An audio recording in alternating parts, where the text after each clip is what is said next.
Yan, nalipat na natin mga boss. Kanilang bagong kulungan, no? Yan, open space.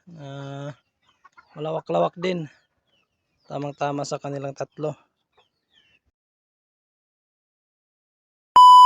Good morning mga boss. Dito tayo ngayon sa ating munting manukan, no? So, meron tayong nabiling bagong pato naman ang ano natin. Dadagdag dito sa ating mga alaga. So, ito na sila.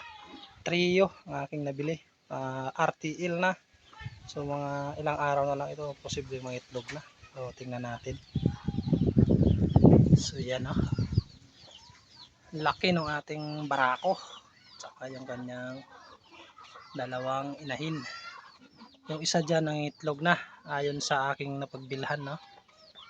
Ayan. So pansamantala dito ko muna sila nilagay dahil hindi pa gawa yung aking kulungan para sa kanila. So ito siya. Sinisimulan ko nang gawin. So yan, hinarangan ko muna ng yero para hindi talaga makawala. So dito, yan, may screen na yan, pero nilagyan ko pa rin siya ng yero para in case na alam na. So dyan, para safety tayo. So ito, papatungan ko pa dito. Patungan ko na lang yan ng mga retasong ano, plywood doon. So ito, malawak siya, tamang tama sila dito. So tutuloy lang natin, tapos mamaya siguro baka mailipat natin. Yan mga boss, tapos na ang ating kulungan, no? May pintuan na tayo.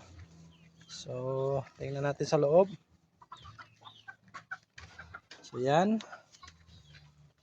bakuran na natin. Okay lang yan kahit mababa ganyan, total nakabakod naman tayo eh. So yan, palibot yan.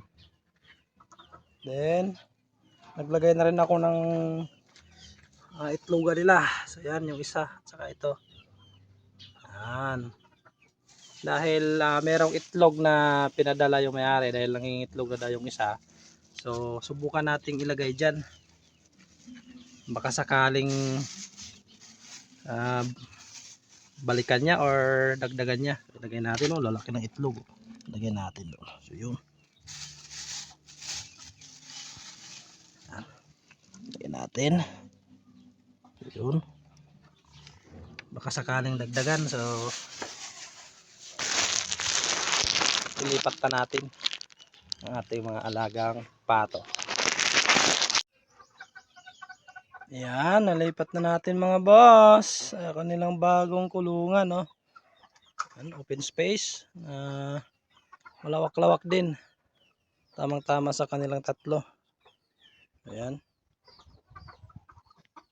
Ayan, nilagyan ko na rin sila ng tubig na maiinom nila. So hopefully maparami natin yan.